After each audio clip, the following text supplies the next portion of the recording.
Someone hitting it? I'm also trying to figure going to 6. Wait, what's going? Good evening. Oh, hello, ladies and gentlemen. Welcome, boys and girls. We are on Open Sports Mic talking Super Bowl 60. I am Dylan, host of the Big D Podcast, Monkey Spectrum Sports. To me right, we got Big Rich, or as we like to call him, Big Sexy. Down below me, the Bear. And down next to him, Big Rich's sidekick, Adam McNally. Welcome, gentlemen. Hey, I'm his sidekick, man. I'm just a sidekick today, guys. All hey, right. I'm a bear. That's okay. Are you a Rich, grizzly bear? Ben, you're wearing that shirt tonight, and let me tell you something. That freaking goal he scored against the Penguins the other night, that was sick. Oh, Bedard's nuts, man.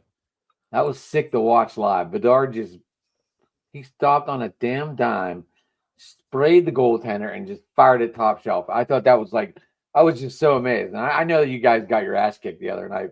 I was there, and it was fun watching you guys get your ass kicked. But that goal by Bedard was just off the wall. I was pumped for that. I was like, wow. He's you're starting to see they start building this team around Bedard. That Hawks franchise is gonna be good again. Bedard's one of those guys that. Yeah, Bedard's one of those guys that Oh, sorry, Rick. when you. No, it's all good. But Bedard's one of those guys. Remember, you had Crosby and Ovechkin. Everybody stopped to watch those guys play. And when you had Gretzky and you had Mario and you had guys like that, you stopped to watch them. It didn't matter who they were playing. They could have been playing a bunch of guys out in the street, and you want to watch this guy play. Connor Bedard. Well, it's like watching Kaner. To me, Kaner was the same way. Like when he came out, you stopped when Kane got the puck. Patrick Kane. He would just do all kinds of creative things. I think Bedard's better than Kane. I'm trying to remember the kid from Columbus. It's too early in his career. It's too early in his career to talk about who's better than who. No, but I mean, that's something. When I say that, I mean at this point in his career, he's better than Kaner was at this point in his career. But dude, Kane was amazing. But I think Bedard, given that he's got less to work with than what Kaner did, at this point in his career is a little bit better. You're right; it's way too early. But good on the Hawks for getting the next guy that should carry this franchise for the next 10 years, But I just want to say I was so fucking impressed, Ken. I was like, what the hell did I just watch? I was like, holy smokes. Yeah, he's insane. But then I watched the goaltender let in 6 goals, and I was just like, wow, okay. That's the way this is going to go. What are you talking about? What are you talking about? This is going to bug me the rest of the show. Columbus Blue Jackets. Yeah. The kid was an absolute stud when he came out, but kept getting hurt. Saad? No, Rick. Was it Rick? Something or another? Jay, you can. Young kid, 8-10 years ago. When the team first got started. I cannot think of this kid. Rick Nash. Rick Nash. That's him. I think that's him. Why he flourished with the Rangers. Well, Rick Nash dealt with a lot of concussion issues. Actually, a really good player. Holy smokes! So Jason is back in his original spot of podcasting instead of in the kitchen tonight. Yep. I just want everyone to know Jason used to do it in this room all the time whenever we first started. And then he finally moved to the kitchen. If my wife ever decides to let me have my own old man cave, I would have my own permanent domicile. But unfortunately, that's going to have to wait a little while longer. It'll happen. It took me a while to get mine. So, hey, I got news for you. Yeah. I'm in our bedroom. Nice. I love it. If that makes you feel any better. I'm in my home office. I'm in my home office. Well, the home office is kind of a pseudo man cave because I don't know. I'm in my spare room, but I kind of turned it into my mini uniform hanging up. So am I the only one with the true man cave? Oh, there you go, Jason. Now I feel so much better. Feel more comfortable. I feel Ken, I don't know. Like I could hang everything in here and stuff. I just haven't. Like I have a whole room, and I only see so much. You should do it up a little bit. Huh? You should put some, hang some, do it up a little bit. Make it nice. I will if I ever get time. One day, All right. one day I'll open it all up for you, Ken, so you can see everything. I mean, it's. I'll tell you what. Now that I'm in this version of the man cave with the cases and everything, the cases, of course, it's like a museum in some regards, but it makes it so nice and easy to maintain. And it looks nice. And I enjoy it. Yeah, I mean,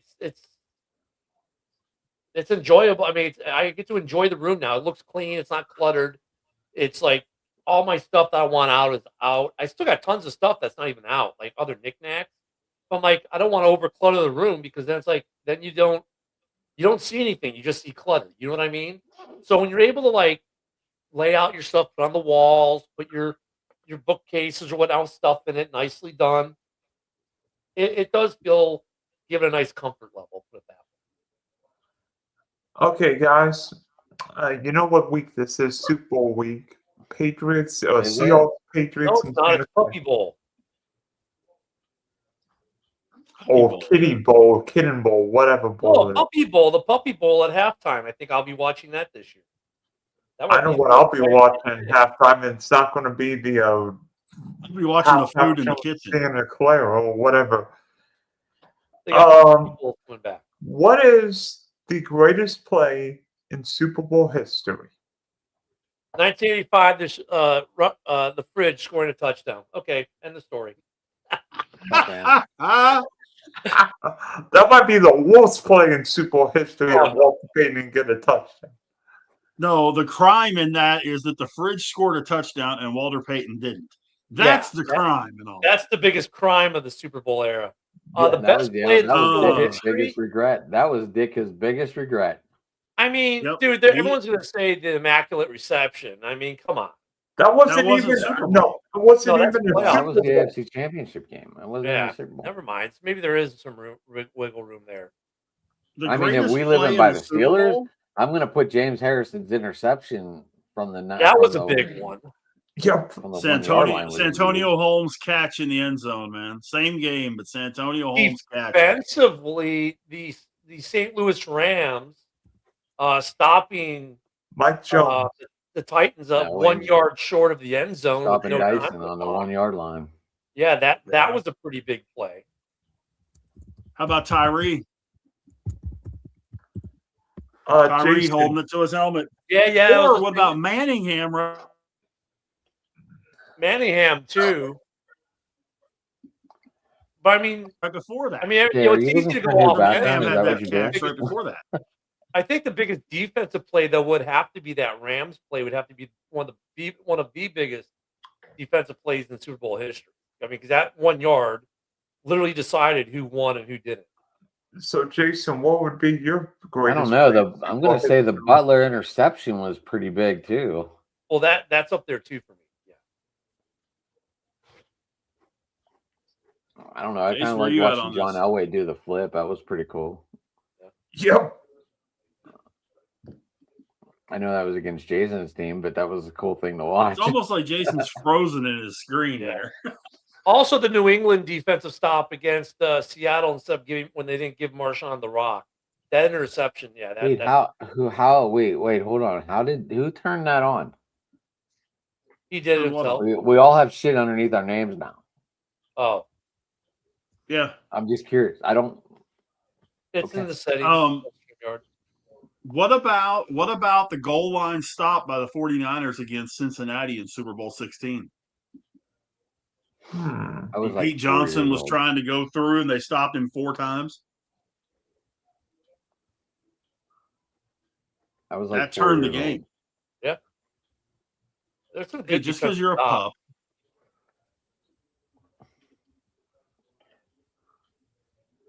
Jay, you're quiet tonight. What's going on? I'm just waiting for you guys to finish. Going to be a while then. Okay. So I'm surprised that none of you have mentioned Desmond Howard's 99-yard kickoff return for the Green Bay Packers in Super Bowl 31 in 1997.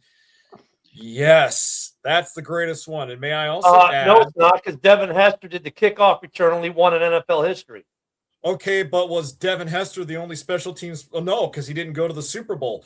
But Desmond Howard, after that 99-yard kickoff return and 90 punt return yards, by the way. Wait. You said Devin Hester didn't go to the Super Bowl? Yes, he did. The game. That kickoff returns how the Super Bowl opened. At any rate, that was in the rain in Miami, Jay. Yeah. That was the Tony Dungy and don't kick the Hester. They kicked the Hester. He ran the opening kickoff off for a touchdown. At any rate, Desmond Howard, Super Bowl MVP, thanks to the 154 total kickoff return yards and 90 total punt return yards, only special teams player to win the NFL Super Bowl MVP award. Thank you. I was also going to say, what about the Malcolm Butler interception at the goal line for the Patriots? Did you already say that? Yeah. Okay. Yeah. I would say those are my top two. There are so many great plays in Super Bowl history. You can't pick just one. I mean, you can, but I mean, it's up to interpretation and your opinion as to what you think is the best. I mean, the Hester return wasn't Julian Edelman touchdown pass to Philip Dorsett in the Super Bowl? I mean, well, look at Devin Hester's opening kickoff return for touchdown is literally the only time that's ever happened in Super Bowl history. So, that would be a good one. Another good one would have been the Philly special. That was a big play. That was a pretty big play there. Desmond Howard isn't lost me, but wait, is he in the Hall of Fame? No, okay, never mind. No, he's not in the Hall of Fame. He should get in. In all honesty, though, as a guy, but he does have a Heisman Trophy. That doesn't matter for the Hall of Fame. But as far as like we were talking the other day on the morning show, I think about the Hall of Fame and how it's jacked up. And if you look at like special teams guys, Hester was the obvious guy to go in, right? He should have been a first ballot. But we were talking about Howard, and Desmond Howard should be in too, as a return guy, because after Hester, he's in a very small group after Hester that you could make a very strong argument that they should be in the Hall of Fame as returners. He's in that group. I don't know if he's a clear-cut favorite of that group, but he is worthy of a look at for induction as a return guy. And I think Super Bowl performance only enhances that, where if you look at the other returners, where you could say, look, in their career, they had 6, 7, returns between punts and kickoffs. But he's got that Super Bowl accolade too. I think he's a good conversation and should get in. Unfortunately, Vinatieri looks like he's going to get in, which is not unfortunate. That's good. But the NFL still does not give enough credence to that phase of the game. And Desmond Howard for Green Bay was a huge reason why that team did what it did. No. Time out. Desmond Howard is not a Hall of Fame. If we're going to put Hall of Fame special teams players in, Steve Tasker is going way before Desmond Howard. I don't know. As a returner, Desmond Howard's got the chops. We'd have to do a side by side on, but he's, like I said, he's in a small select group, and the fact that he has the Super Bowl MVP as a returner gives him a little edge up on the other guy. I felt like the NFL started to acknowledge special teams players when they elected Ray Guy, the great punter from the old Oakland Raiders, into the Hall of Fame. Only punter in the Hall. Yeah, exactly. But since then, it seems like they haven't really paid attention to that much. I agree with Dylan, though, where I think if we are going to get some more special teams guys in there, the first guy that needs to go is Steve Tasker from the Buffalo Bills. Because what he did on special teams cannot be understated.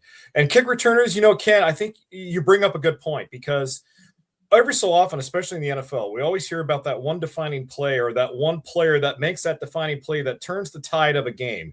And they do it consistently enough throughout the stage of their career where it literally defines their careers. And we talk about kick returners. You could easily say the same thing about Deion Sanders. Now, he's in the Hall of Fame right now as a defensive back. But Deion Sanders was also a pretty darn good kick returner in his own right. I don't know if he's on that level of importance as a Desmond Howard or a Devin Hester or anybody else.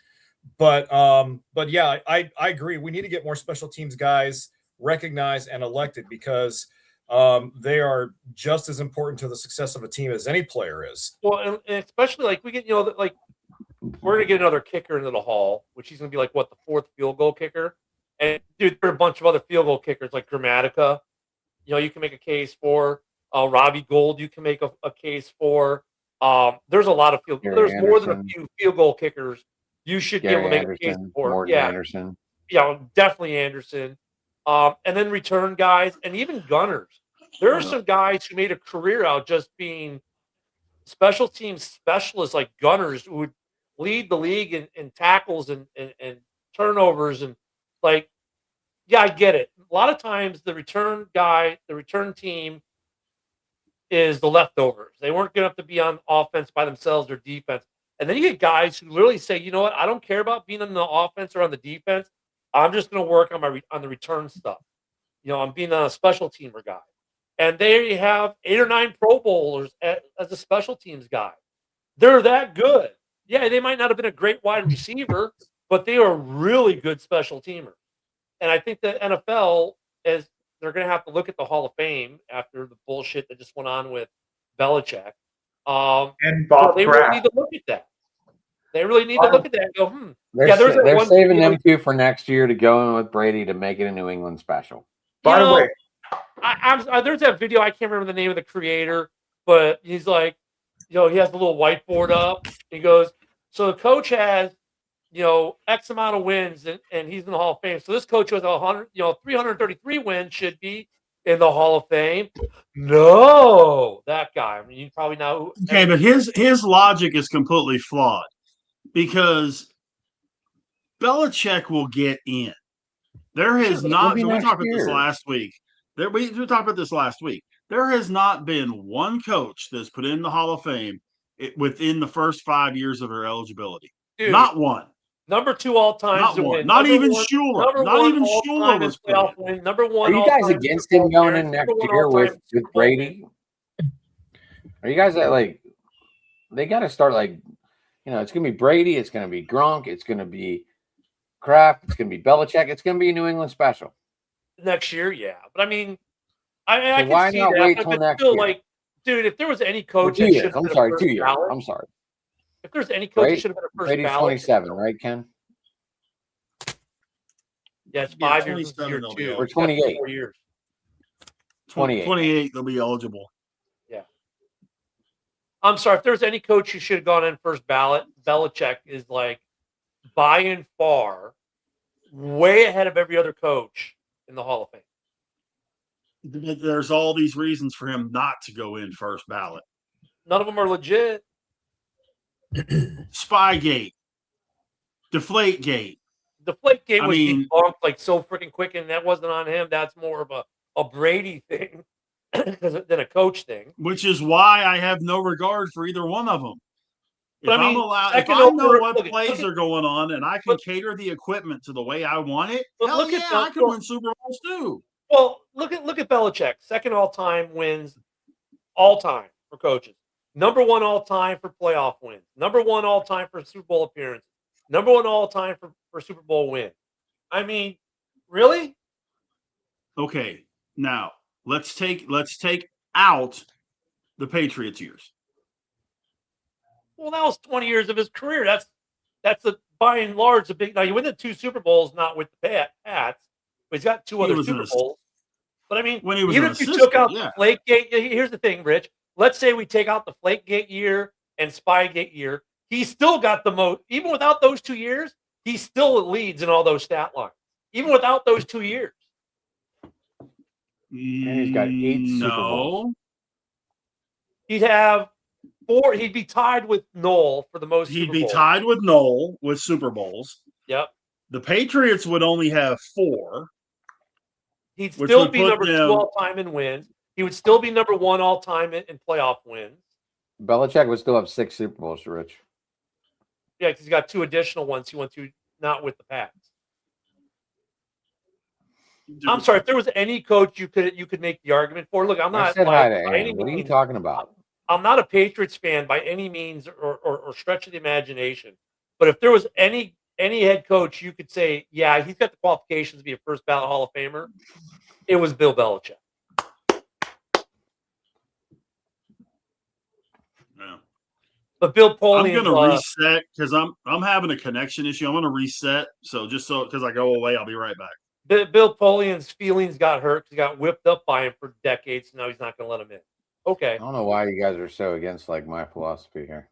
What's your philosophy? What the Just whole let the him whole go in flat? with Brady and Gronk.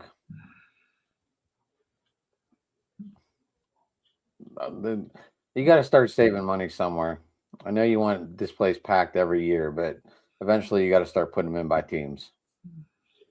But come on, man. Like everyone in the NFL community, almost a large portion, obviously not everyone, but a huge, overwhelming majority of people are like, dude, how is he not a first ballot? I get it, but I'm just saying, like, go ahead, Dylan. Go ahead. Number 3 play in Super Bowl history, and I can't believe none of you would have said this play. Marcus Allen's Super Bowl run against the Redskins in Tampa. Number 2, John Elway's leap in the. I said John Elway's leap. Number 1, David Tyree's helmet catch. Subjective, like every other list, but yeah. Well, my opinion. What's not subjective is Bill Belichick's record overall. I'm sorry. Okay, so get to the game this year. Yay. Seahawks, Patriots. The Patriots win. I hope they open up against the Steelers on Monday night or on Thursday night football next year, because we're in New England next year, and that would be the biggest rub in the face ever to say Yins didn't do it first. I'll tell you what. I think that might light a fire back under this team. I'll tell you what I think would happen if the Patriots won the Super Bowl. New England would either open up against Denver or against Pittsburgh, because Buffalo will probably get a home Sunday night game either week 1 or week 2. Or they could open up against neither of them, because, like, when the Eagles won the Super Bowl, who did they open up against? The Cowboys. But the Bills aren't going to have the Bills are going to have a primetime game debut in their new stadium. So for the Seahawks, trying to bring the rivalry back because they'll have 7 and they beat us there. We have 6. Or they could even face Kansas City. They could face Philly. It depends where that game is even located at. New England. Right now, we got 9 international. Is it 8 or 9? I said if New England wins, that's what the NFL should do. Yeah, there's a lot of things they can do. This is going to be I think this will be one of the lower rated games. That'll be the highest rated game, because the NFL will have all their bots on all the different apps pumping the numbers up. But this game, actually, as far as Super Bowl build up, the NFL is worried when they're starting to already announce the European schedule. They're starting to announce other things because of their halftime show drawing negative media. There isn't a lot of buzz about the game itself outside of the 2 markets that have teams in it. This Super Bowl could be one of the lowest rated Super Bowls we've seen in 10 years. Not possible. I mean, especially like people are look at the Drake May story is kind of cool. And it's kind of like, wow, New England already bounced back, like, 4 years removed from Brady. They're able to get back to a Super Bowl with basically a whole new roster, new coaching staff, new everything. The only thing that's the same is Robert Kraft, pretty much, right? I mean, it's a cool story, but it's New England going back to the Super Bowl. People are like, yeah, okay, whatever. I think it's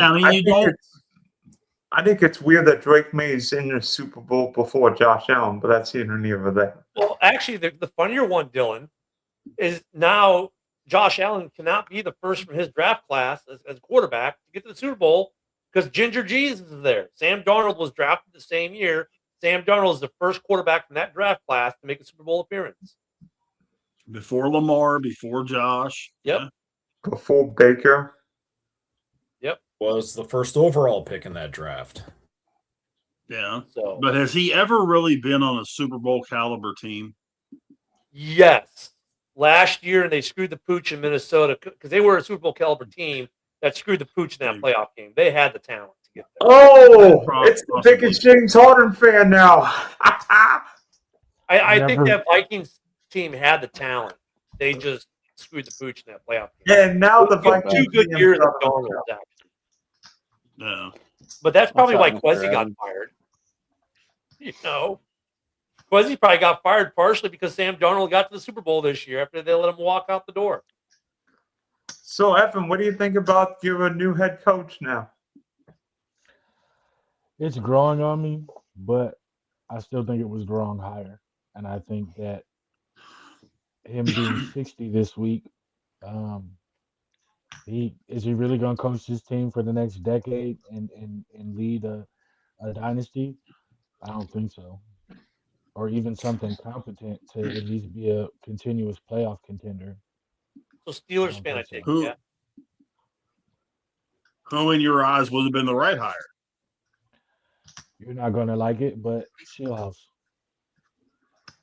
Who? And I understand Nate Shieldhouse, and I also understand why they Okay. didn't do it. You Steelers fan, correct? Cool. What team is yours? I'm a Browns fan. I'm all Oh, Cleveland. Browns. Okay. I almost thought you were a Steelers fan talking about a guy who's not going to be there for a long time because the Steelers hired a guy who's probably got 5 years until he retires. But yeah, the Browns coaching. There are a couple coaching hires in this circle, this cycle that I'm kind of like, interesting. I can understand the Browns is one of them. Shieldhouse thought, though. The things that made me want Shieldhouse, even though I am a fan of Grant Udinski, is that Shieldhouse played quarterback. He helps. Well, let me go down the list correctly. He played quarterback. He coached in college. He had a little bit of play calling in college. He knows the college game, so he has a vast knowledge of what players are coming in and what they can do and what kind of how they would fit his scheme or how he could scheme around the players, whichever way he would look at it. And also, he's been around some of the most successful coaches over the last 2-3 years. And if you're helping the best coach in the league right now with his offense, I don't see why going for a young guy where you're obviously not going to win a Super Bowl this year, yet alone make the playoffs. Why not go young and continue to build on what is there? You know what I do like about that hire, though, Evan, is that the expectation isn't like we had with my team with Chicago. It's like when we got Ben Johnson, the expectation was at a certain level because it's Ben Johnson, right? And the talent that the Bears already had. With Cleveland, this hire, he's got a little wiggle room for you guys. You don't have to be like even an 8-win team. Like I think Cleveland, if they go to a 6-7 win, solid, look like they're just looking better and win 6-7, it buys them an extra year of wiggle room. That pressure of, oh, you have to flip the team in 1 year, I don't think is there for Cleveland. Like some of these coaching hires, I kind of like, but then at the same time, I was like, you know what though? You can be pleasantly surprised, and because of the hire, you don't put that, oh my God, they have to get 10. Like if you hire a big name head coach in Cleveland, let's say Harbaugh comes to Cleveland, they're going to expect like next year you're a 10-win team, right? You get a guy like what Cleveland does, you kind of back that off a little bit and give them a little bit more room to maneuver. But that's what this franchise needs. We're always kicking the can. We've never gotten the guy, except for when it was Hugh Jackson, even though I totally disagreed with the idea of Hugh Jackson. We've never hired the guy. We've never had real expectations here. And you have a defense, you have veteran players that want to win. And who's better than to do that than to get a guy where the expectations are high? And the expectation is go out, kick some ass, and win now. Yeah, but I think your expectations should be higher than what they were this year because your roster, while you've got one of the best pass rushers in football, minus that, there's a lot of needs to be addressed player wise, personnel wise. So I can't compare. Only on the offensive side of the ball. A pretty loaded roster for Ben Johnson. I think everyone on this football team, quarterback. No, they got a good running back. When he's healthy. Besides the defense, I agree. I got 2 good running backs. Yeah, I mean, they doesn't say they're like So this buys them a year to pick up personnel to improve and start raising the expectations. So don't raise the expectations from 10 to 100. Go from 10 to 60, and then from 60 to 80, and then expect the moon after that. Like, give this guy 3 years, and every year you need to be better. And by year 3, you need to be a playoff team. Like, not mitigate your expectations, but set reasonable ones. Because unfortunately, fan bases go, oh, well, we're automatically, because look at Vrabel, first year, and he's in the Super Bowl. Now every team wants Vrabel and Ben Johnson like success in their first year, but they don't have the personnel. But now what Cleveland's doing, they give themselves a little wiggle room to get some personnel in the draft this year, to sign some free agents, and to raise the bar. And then to say, hey, look, we can raise the bar further. Let's demand it and then do it. I disagree because for a city like this in Cleveland, that's a loser mentality. The only time that this team has ever had expectations was after the year we faced Kansas City in the playoffs and we beat during the COVID year. They've never had expectations. The fan base always expects this team to lose. So again, going with another guy that's just to kick the can down the road is not the hire. The only I don't other think he's hire a that would have can down the road guy, though. it is. He's 60. He's not going to coach past 68. He's not going to last that long because if he doesn't turn the offense around by the end of this second year, he's gone. So you think he's more of a bridge? I mean, I can agree with that to a degree. I see what you're saying, but he's gone, and I can give you the facts. Look at everybody else who's been hired on this team, whether it's an offensive coordinator, head coach, defensive coordinator, or a GM under Jimmy Haslam. If he's a bridge coach because of his age, who do you think they have in the wings that he may be grooming to be the next head coach to take it forward? No one, because they're dumb enough to not swing for the fences and get the next young guy. You've already committed to the rebuild, so why not go get the young guy? Everybody he's just brought over from Baltimore are not head coach material. Hey, Evan, might the problem Cleveland's facing is that simply your owner is just firing people? I mean, why the Browns got rid of Kevin Stefanski is beyond me, because Kevin Stefanski was a really good coach, won a playoff game against, sorry, Adam, sorry, Rich, the Steelers. But yet Cleveland's like, oh, we'll get rid of him. When he won 2 Coach of the Year titles. It wasn't Stefanski. It was the GM and the ownership who decided. No. I mean, think about it. They were tracking north, right? Evan, back me up on this, or tell me if I'm wrong. You guys were tracking north when you guys had Baker, and then you guys go with Baker and win a playoff game, right? And the team's like, wow, we're doing good, and then it's like, well, we're gonna kick Baker to the curb and go sign the masseuse boy. Well, that wasn't I'll say this. I'll say this. You're close, but you're closer to wrong than you are right. Okay. The reason being is because, yes, we had a trajectory with Baker, but Baker's issue was the fact that the first coach he gets drafted by puts a chip on his shoulder. He's fired. They go ahead and hire the guy he wants. He's fired. Then they bring in another guy, and they get rid of his staff quietly. Not the Van Pelts, not the Stump Mitchells, but guys that are under him that have control on the things in the quarterback meetings and things like that. They're gone because Baker wanted them gone. The reason that whole thing happened was because they knew that their quarterback and their coach, who they had bought into and just paid all this money, who just won Coach of the Year and got them a playoff win, their quarterback secretly hates him. So they had to make a move. The only reason that they went for Deshaun Watson is because Russell Wilson said no. Then Jimmy Haslam got in the way once he got told no and gave out a max contract. The reason that Kevin Stefanski was fired this year is less about the record and more about the players. When you look at Kevin Stefanski it's actually more about Kevin Stefanski than it is about the players. Because although when he got here, yes, he had a stacked roster, we're still running the same plays from when he got here. The only thing that saved him was Joe Flacco. If Joe Flacco doesn't come and have that magical run and we lose in the first round to the Texans, he's gone that year. It didn't matter if he had 5 quarterbacks or 1. He was gone because the offense was predictable and players were starting to give up on him. And that's why he's gone. It's not that he's not a good coach. He fails to adjust. That's the only thing I have an issue with him. When's your new stadium going to be done? They started digging ground They start digging ground in about 3 weeks. Maybe Oh, Evan, they're is going to that try gonna and be line it up where they get a new coach with the new stadium. Who knows? that stadium going to be closer to you or further? About the same, because the stadium is about Is- 45 minutes on the road, about 25 minutes on the freeway. But now that it's closer to the airport, it's about 30 minutes on the freeway, and Hey, at about least you know where your stadium is being built. so it's not bad. But again, that's the other side of the coin here.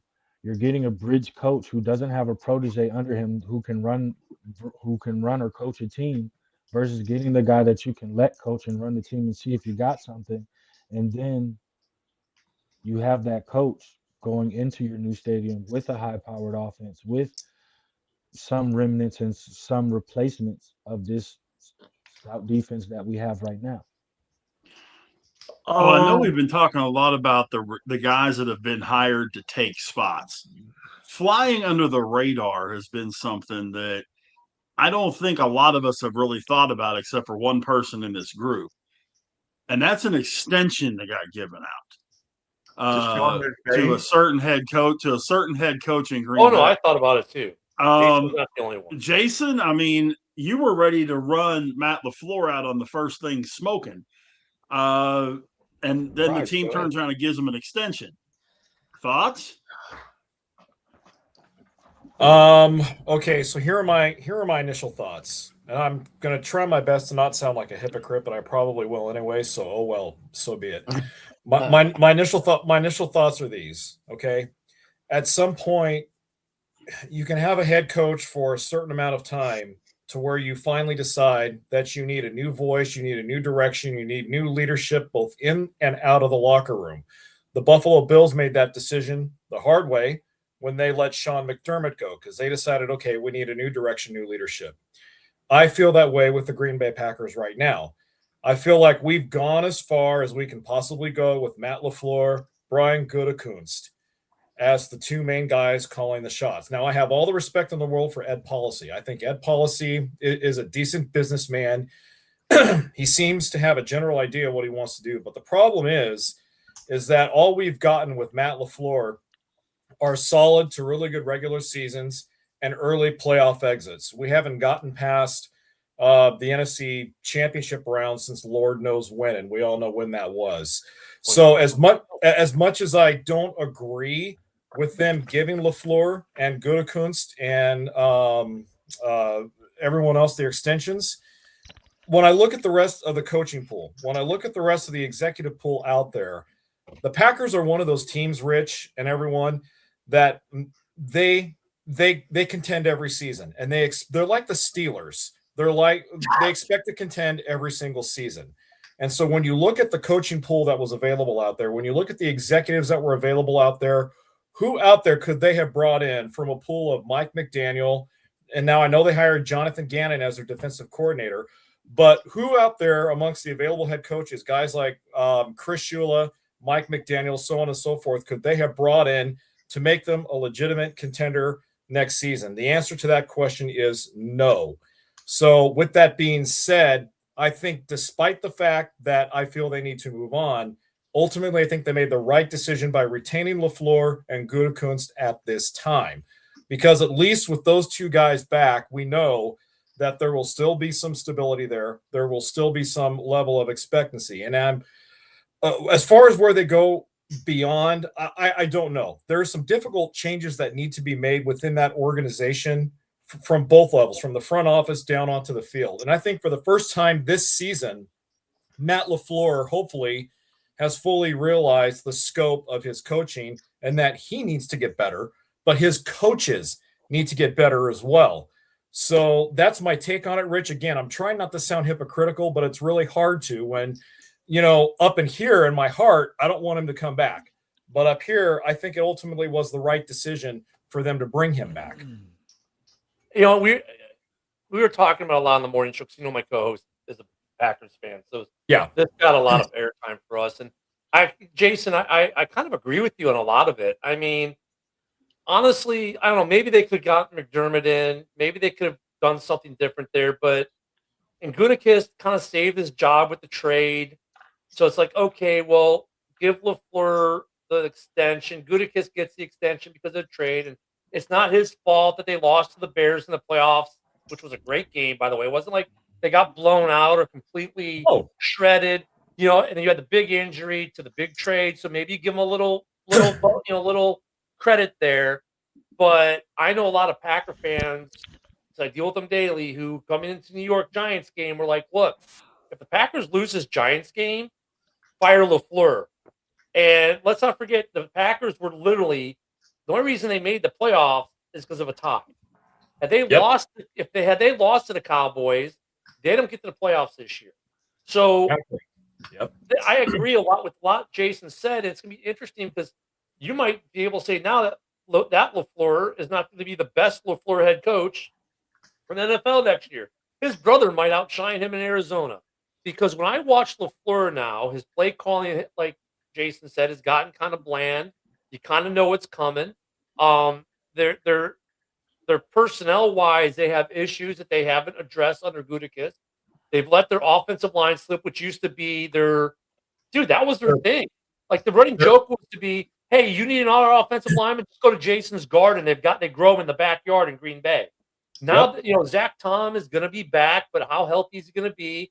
They've got other line issues defensively. They've got outside of Micah, they got some issues. You got some fans who want some folks that you might be surprised that they want gone out of Green Bay. So Green Bay is weird in terms of they've been the best of the worst for so long that now they don't know how to react if the rest of the division got better.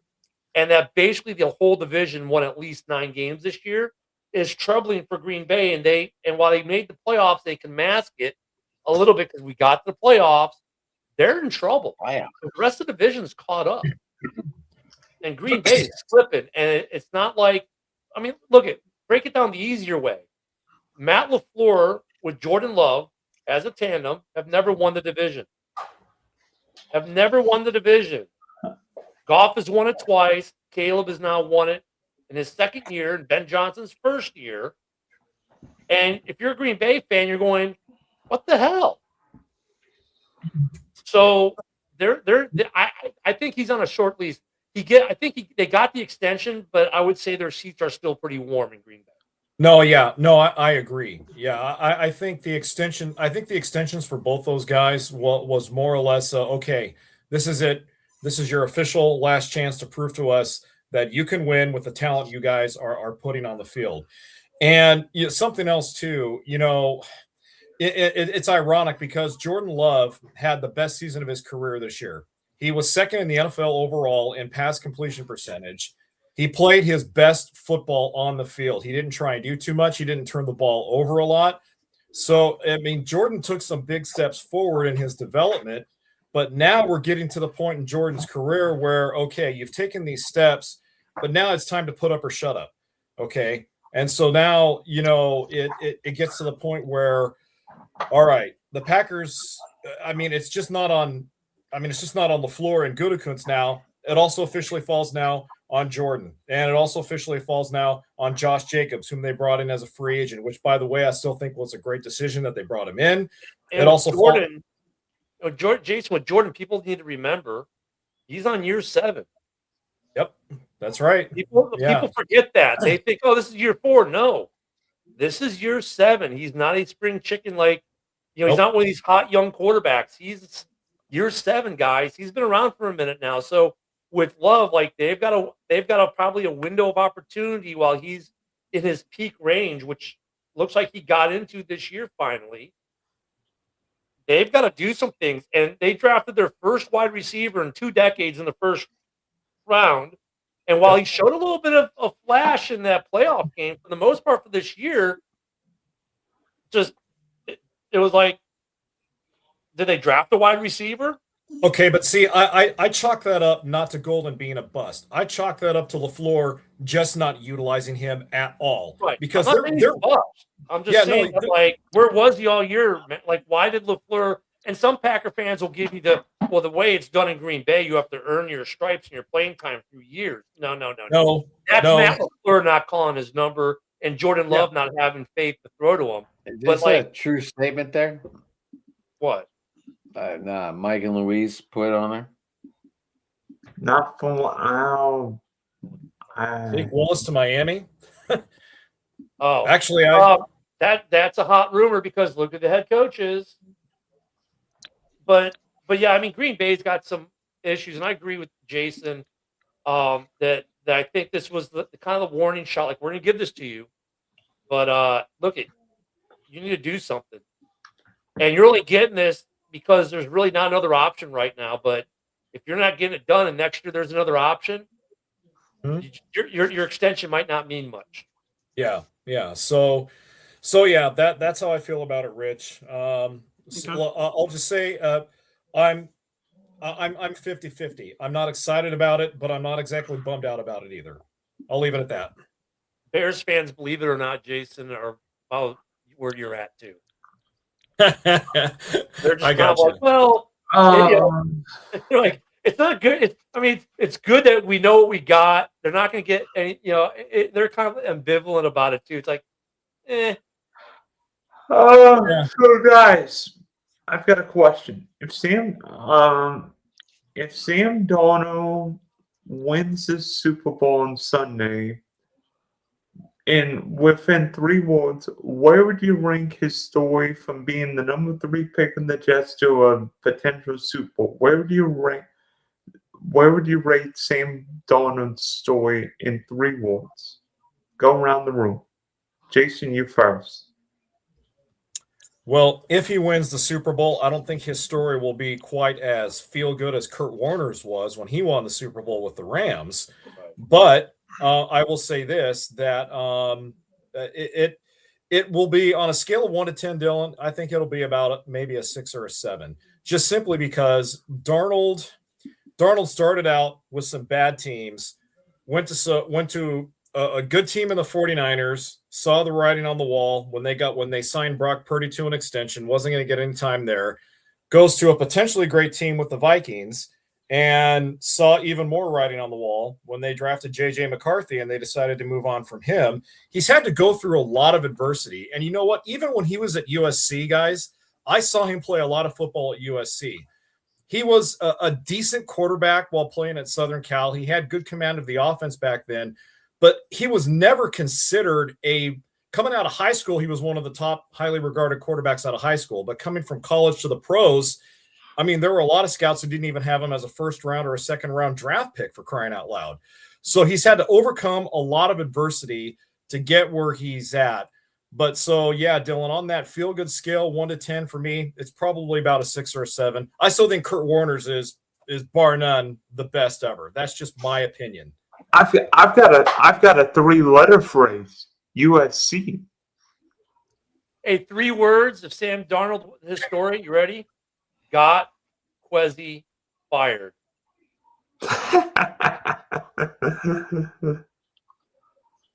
I mean, that had to be a big part of the Quezzy firing because they let Sam Darnold walk out the door for nothing, and then he's in the Super Bowl the next year after he had another magnificent year where he's in the MVP conversation. I mean, Quezzy, I think, gets fired for 2 reasons. That, and also when they did the undercover Bosch thing for Netflix or for Amazon with Jetta, everyone else in the organization said, dude, we know who you are, except for Quezzy. Quezzy had absolutely no idea it was Justin Jefferson. He was the only person in the building who didn't figure it out until Justin said, you know, I'm Justin Jefferson, right? No. Like, dude, you're a... Oh, the 3rd reason, I drafted my players based off PFF grades. So, but the 3 words, if he wins the Super Bowl, got Quezzy fired. And I agree with Jason. I mean, the Kurt Warner story is probably one of the better all-time Super Bowl winning quarterback stories, from the stocking the shelves and playing arena ball one day to the next minute Super Bowl MVP or, Super Bowl champ. I mean, that's a great story. Yeah. I think, though, it's just another resurrection story for Seattle. Look what they did with Geno Smith. And this is just the next one. It's a good feel-good. I think I'd rank it like maybe 2nd or 3rd all-time in that kind of feel-good story thing if he wins it. But the 3 words were got Quezzy fired. See, my 3 would be Ghosts Go Away because the story of him seeing ghosts would go away. It would now be the story of him turning True. it all around and becoming a Super Bowl champion. So maybe it should be 6 words then, Rich. Ghost gone away, getting crazy fired. There you go. See, but yeah, I mean, you could tell even when he was with the Jets, he had tools. It's not like he was out there, just absolutely lost and had absolutely no physical ability to throw, had no, that kind of stuff.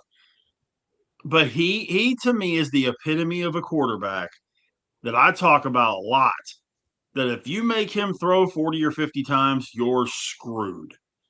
If he has to throw it 20, 25 times and can control the game, 30 at the most, then you got a shot with him. And he'll hit the occasional deep ball.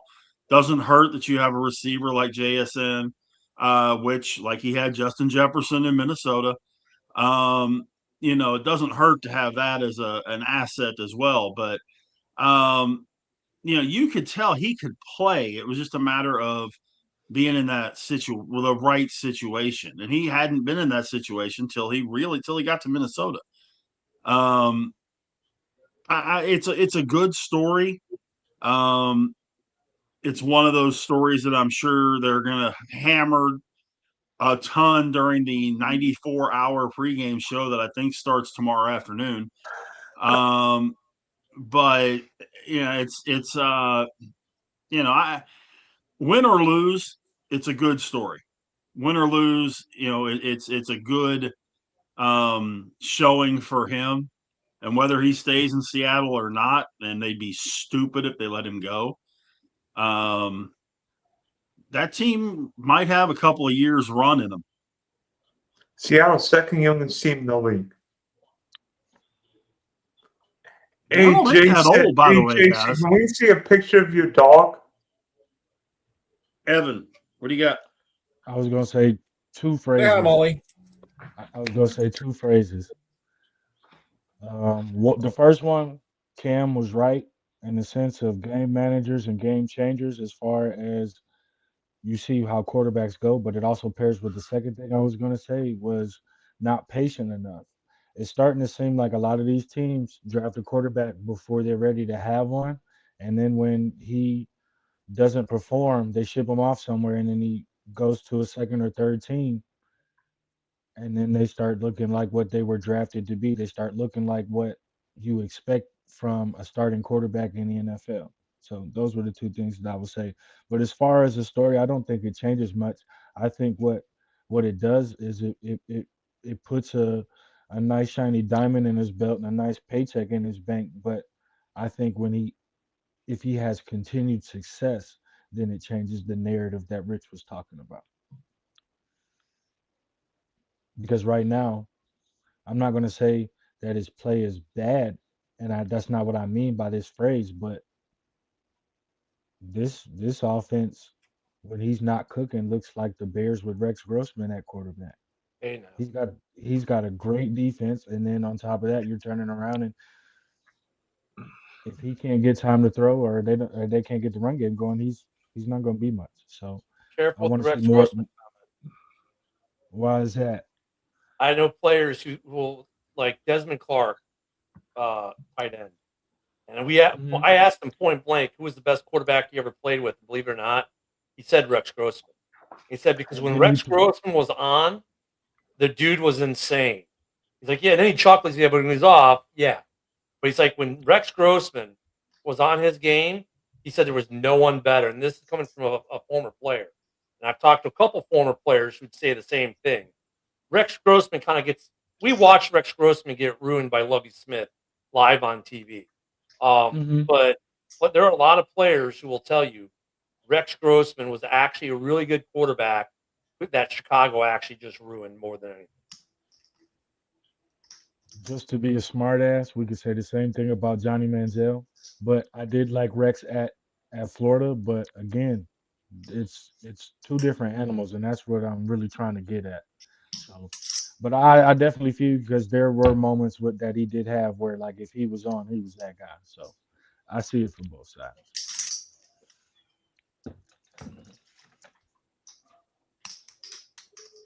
But by the way, I've got a question for you. Not a trivia question. Question for you guys. What is the best Super Bowl performance you can ever remember? Are we talking halftime, national anthem? Individual player in an individual game. Okay.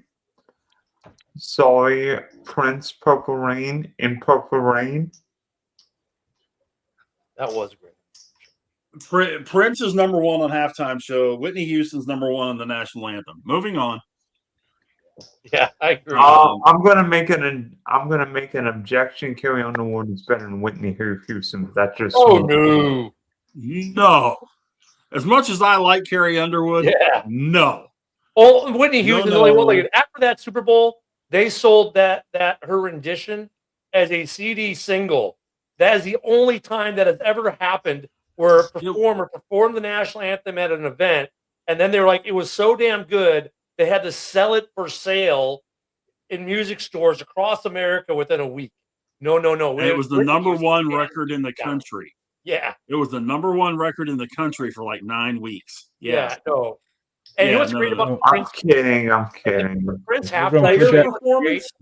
We're going to put that over the halftime show is Foo Fighters were on like, a year or two before, right? And without Prince's permission, they covered a Prince song.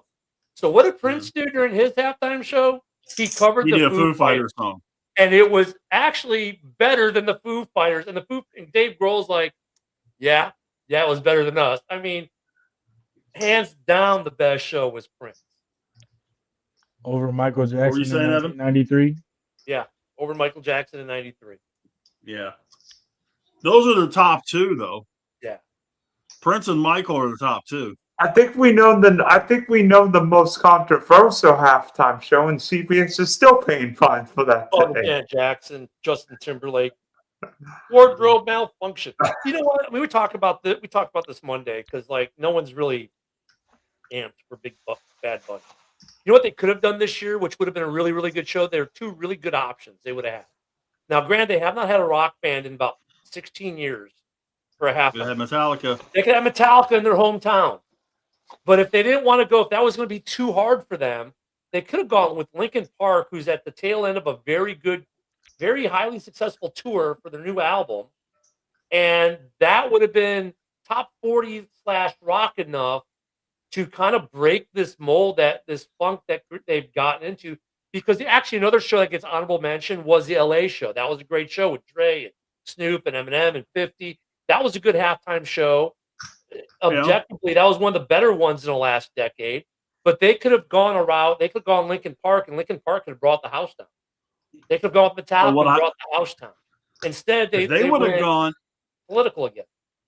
If they would have gone Metallica, Def Leppard, because Def Leppard's doing a residency in Las Vegas. Yeah. If you do Metallica, Def Leppard, you're hitting hit after hit after hit after hit after hit, and everybody's going to know the songs.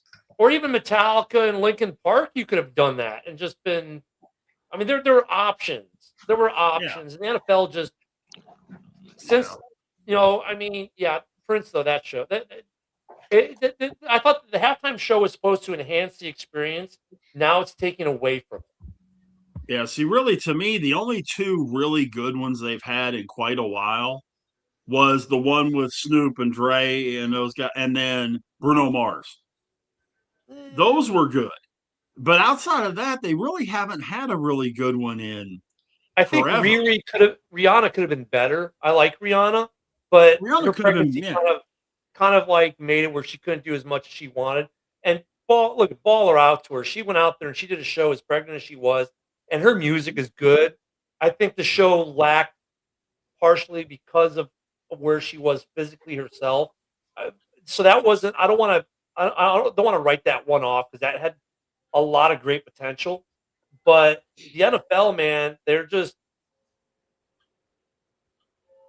been shooting themselves in the foot. And this Bad Bunny thing. Look at the puppy bowl is back for the first time in years. The halftime show that they did for the Christmas game with Snoop, that's going to be 100 times better than what they're going to put on Sunday afternoon. I don't know if you guys all saw that or not, but that was your Super Bowl halftime right there. That was a phenomenal little halftime show. I'm sorry to interrupt here, but it looks like Brian Angelosi is close to agreeing to a deal that will make him the offensive coordinator of the Pittsburgh Steelers. Brian Angelosi? He is the Vikings passing coordinator and tight end. Yeah, I know. Yeah, I know. Or they could go with Jelly Roll, because Jelly Roll does a lot of crossover. You could have had Eminem come out. You could have done the whole Ozzy tribute thing like they just did on the Grammys. I mean, Jelly Roll has a lot of cross appeal too. They could have gone with him and scored a home run. I wouldn't be surprised if he's doing one here soon. Him and Post Malone are actually touring. In fact, they're coming to Waco in March. Jelly Roll. And with those two guys, can you imagine the crossover effect they could with all this different special guests? Like NFL used to do good mashups. We had Run DMC on the stage with Nelly and Britney Spears. What a mashup that was, right? I mean, you should do stuff like that now. It's just like, well, and that's what they did at Christmas. Remember, you had what the heck is her name? Duck Hodges' fiance, Lainey Wilson.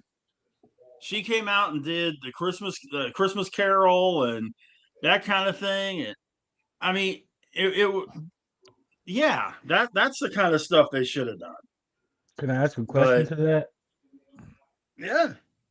Do you think that a lot of stars are willing to do the Super Bowl? Not the Super Bowl, but willing to do Thanksgiving, willing to do Christmas, but not the Super Bowl because of how big the Super Bowl is, that if they get a bad review or if there's any controversy leading up to the Super Bowl, it's actually magnified versus their performance? I think there are bands that are so big, Linkin Park, Metallica, just an example, that every time they go out, they do a good show. For those bands, it's not going to affect them. The Who, a lot of people didn't like the Who show, but the Who, it didn't affect the Who. You got bands and artists in general who are big enough that no matter what the controversy going on with the NFL, whatever, it's not going to phase them one way or the other, because Metallica's done huge shows. Linkin Park has done UEFA League Champions League final, which is the next big thing, maybe TV-wise in the Super Bowl or bigger. Or they've done Olympic Games opening ceremonies or stuff like that. I mean, so I think there are bands that, yes, fit that what you're saying, Evan. Like if they're like, oh, maybe I'm not there yet. But then there are other artists who are big enough who it wouldn't make a lick of difference to them, the bigness of them. To them, it's just like, we're going to go do a cool gig. You know what I'm saying? I think there's some artists where it's not bigger than they are. There are some artists that might be bigger than them at this point. Yeah, but at least she would go out there and be like, whatever. She wouldn't care. She's big enough. She could care less. You know what I'm saying? Yeah, but if she has her own drama, or Drake has his own drama, or Linkin Park has some of their own drama. Diddy, yeah, it might be it might be blown over internet wise, but because you're now being picked to do such a big stage like this. But like Linkin Park has been apolitical, Metallica's been apolitical. I get what you're saying, but you got a lot of these groups and artists, like Jelly Roll, when asked about stuff, was like apolitical. He's not giving you his opinion of what he believes about all this political stuff. So for those groups, they could care less. Like they'd ask them, well, what do you think? I'm just there to perform music, man. I'm not a political commentator. And that's the response that these bands normally give. Like, so I can see where you're getting at, because for some people they'll see, well, I got to be political now, and I don't think. And there's some bands like, dude, we just play music. We're not getting involved in that. As far as internal issues, like Linkin Park doesn't really have any that I've heard of. Metallica is going good as they are. Jelly Roll, I haven't heard of any problems with him or Post Malone even. or By the way, Bear, I can tell that Jelly Roll was the only Grammy winner / guest who actually sounded reasonable, unlike some of the other people the other night. But we'll leave it at that. he stayed apolitical. I mean, and look at there's some other, like, you know what, who would be a good show is Lil Wayne would be a great show. Talk about crossover appeal. He does stuff with rock bands. He does stuff with everyone. Could you imagine what he could bring to the stage? Like, he could have Flamin' Hanley coming on to do Lollipop with him, and then he could do something with Limp Bizkit. Then he can turn and do something with Drake or Lamar or whoever he wants to do something with. Like, he has that kind of pull. And is he going to be political? He's not going to say shit. He's like, I'm an artist, man. Whatever. I'm just going to do my Carrie thing. Underwood did a lot of claps too. Yeah. He's not going to do it because they passed over him in his hometown. You know, well, maybe. But I mean, he would have made a better. If they would have offered it to him, he might have taken it, though. That we don't know if I don't think they offered it to him. But I mean, They didn't. the NFL has just done such a piss poor job lately with their halftime. The halftime show is supposed to enhance the crown jewel of the NFL season, which is the Super Bowl. It's the crown jewel, and the halftime show should enhance it. Whereas lately, the halftime show seems to be taking away from it, not enhancing. The last time I can say that the halftime show truly enhanced it was LA. Because people talked about that halftime performance for weeks afterward. Riri lasted about a day. Cool. I love her music, but the show was uninspiring, and I get why. It's not totally her fault. I get it. When Queen Bee came on, everyone's like, whatever. It wasn't that good. The buzz on that thing died within 24 hours. This performance, this show is supposed to enhance the spectacle that is the Super Bowl. It is taking away from it that now you're getting an alternative halftime show being put on by Kid Rock and some country artists, and that with the Turning Point USA folks. You got the Puppy Bowl is back. All this other alternative stuff is out there to take people away from the Super Bowl to it. Well, the NFL let that happen by doing what they've been doing with the halftime show and not making it something that enhances, that people will talk about for 2 or 3 days or a week or two after the actual event. And if this game doesn't wow people, like come down to a great last minute play or something, it will be one of the more forgettable Super Bowls because people don't care that New England's back. They're tired of New England being there. Even though it's a good story with Drake May and the rebuild, blah, blah, blah, and the Sam Darnold things we talked about, outside of Seattle and Boston, not many people care about the storyline of this Super Bowl. And then they care even less because of the halftime entertainment and all the other things going around. And then they care even less because, like, the Bill Belichick snub just puts another black mark on the NFL for a lot of fans. The NFL has done, and so look at the NFL is trying to mitigate. They're doing, well, we're going to play 9 games out of country next year. Dude, they would never drop that before the Super Bowl but they're dropping it now to create some kind of some NFL buzz because the game is lacking the buzz and is actually losing interest because of all the halftime show and everything else. Hey, Big Rich, you know I'm the trivia savant. You all try to stop me, and it usually doesn't work. What do you have in terms of Super Bowl trivia for us? Well, I got one that it's not necessarily Super Bowl. It's Hall of Fame related. Oh, And this is another one of the ever popular multiple projects. Group projects, okay? So, what are, and this is again a group project, what are the top 10 colleges in terms of NFL Hall of Famers? Oh my God, I just heard this not long. What is the University of Southern California? That would be number 1 on the list with 14. What is the University of Notre Dame? Yep. They would be tied for second with 11. Okay, what is the University of Alabama? No. I don't think Alabama has 8. That's tied for 7th. Ooh. I thought that. Maybe that's You ask for Miami. the top That's not. 5 or the top 10? Is I want Miami top on the 10. list? Miami is the team tied with Notre Dame for second.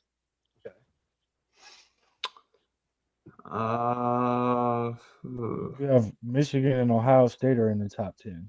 Yep. Michigan and Florida Ohio State. State both have 9. They are in fifth, tied for fifth. What is Louisiana State University?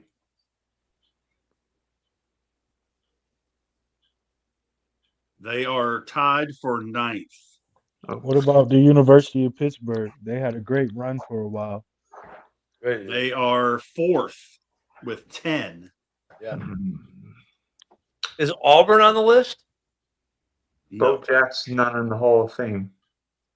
I got a wild guess on this one. Kent Syracuse. University. Ooh, Syracuse. Syracuse is tied for 7th. They are tied with Alabama. Where does the So University of Texas- we've taken care of the top 8. Okay. Now I said 10, but 9th place is a 1, 2, 3, 4-way tie. We have already said 1 in LSU. What are the other 3? Did we Minnesota and say Illinois. Sir? Minnesota and Illinois. No. Neither one. What about the University of Texas? No, sir. What about Kent Oklahoma. University? Hmm? What Oklahoma. about Kent? No, sir. Oh, Penn State. Oklahoma, What about no. Penn State? Penn State is another one of them. Yes. Ooh, Iowa? 7. There's 2 more. No, it's not my Fresno State. what is No. Well, what no, is but University one of them we you said should US get. We said USC. What about UCLA? That's the one I was thinking Jason would get. Yes, UCLA. We have 1 left. You guys want a hint? University of Oregon. No. No, What about Michigan?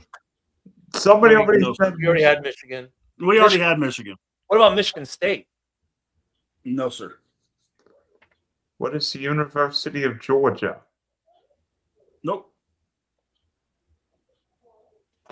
I'll take a hint. Florida State. Nope. SMU. Nope. UF? Nope. Really? Are they in the SEC, ACC, or Big Ten? No. That'd No. What? be too easy.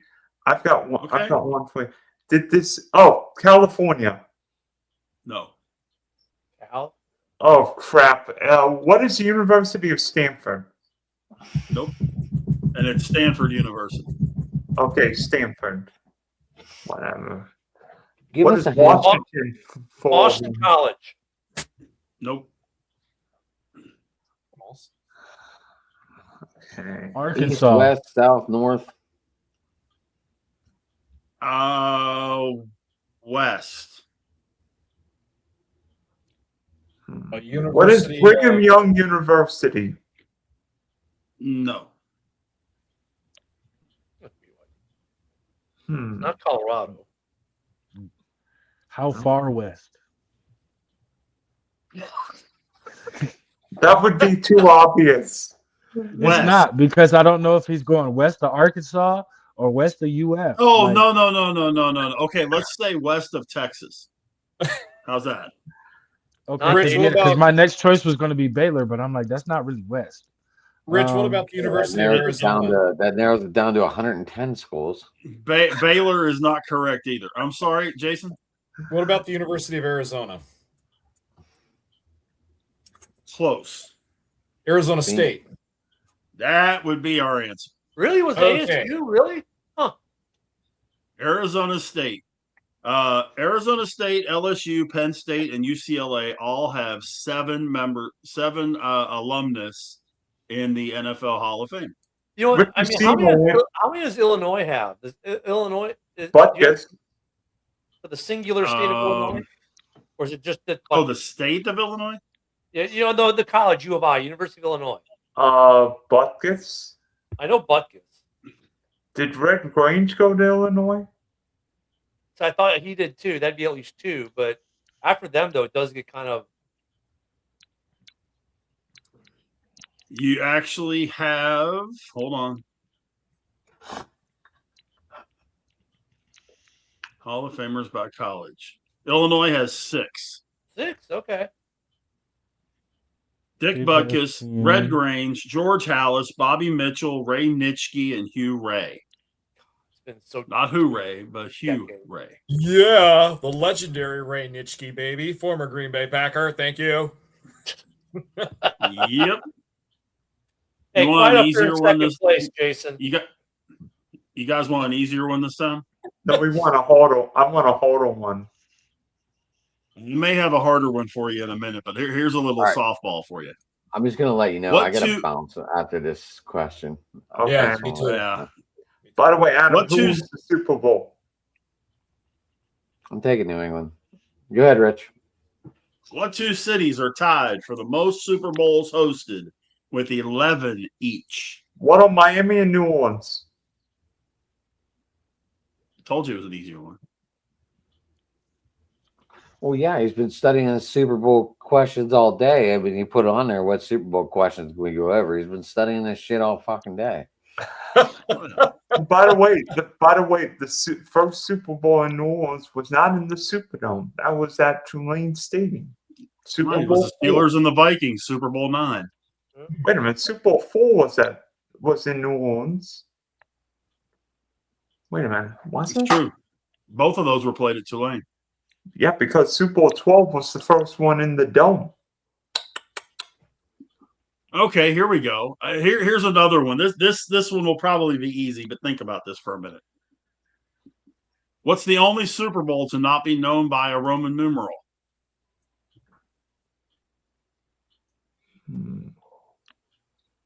The initial Super Bowl? Oh, 50. 50.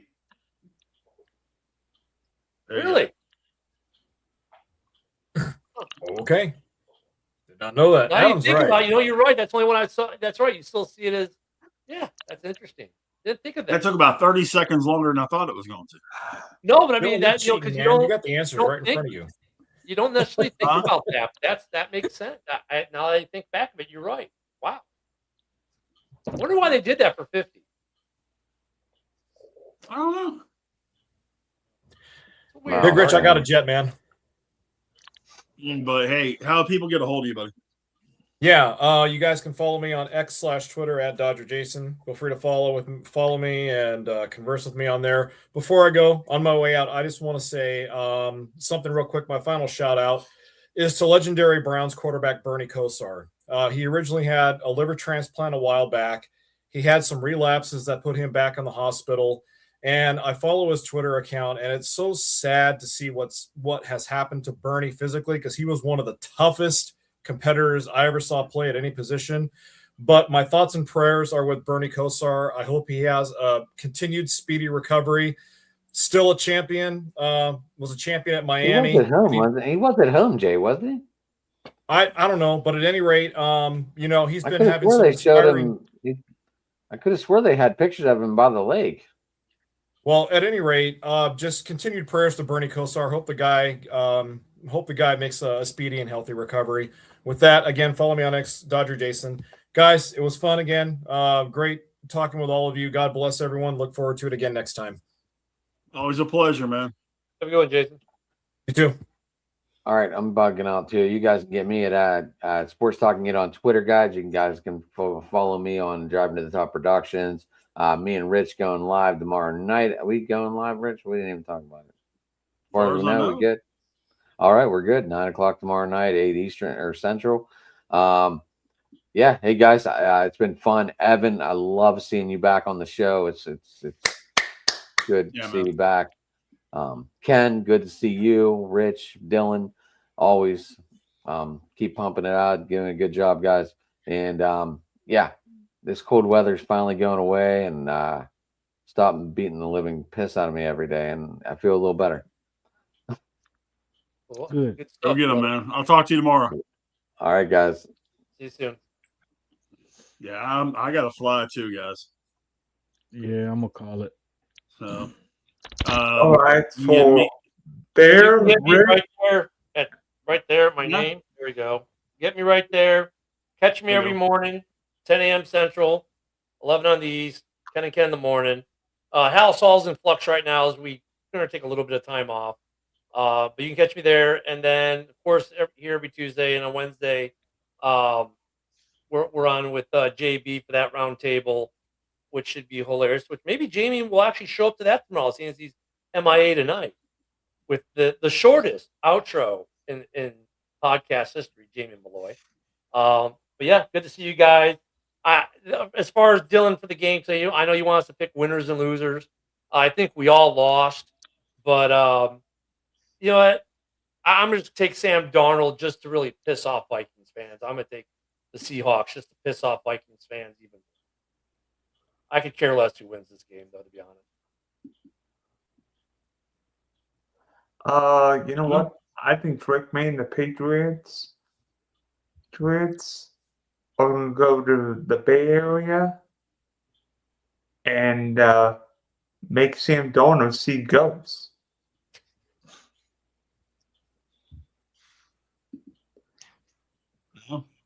And Evan, good to meet you as well, because I had met you. So good to meet you too as well. Likewise, nice to meet you. My pick is the Patriots start a new dynasty off of the foot of their kicker. I'm going Seattle. Kenneth Walker scores 2 rushing, 1 receiving, MVP. Seattle wins 31-28. Hmm. I mean, they learned to give the rock to the guy instead of throw it. How long? How long is that? That's what happens when the other running back gets hurt. Will Seattle ever live that down? Not giving Marshawn the rock? No. No. Never one time. Okay, The so minute that it Not giving happens Peyton the again, rock. so for Evan, That's up over not Bear. giving Peyton the rock. Okay, so for Evan, Ken, Big Rich, this is Big D signing off. We'll be back with more content as we review, stream, recap all things Super Bowl 60 on the Driving to the Top Productions, Funky Spectrum Sports YouTube page, and everywhere else. So long for now.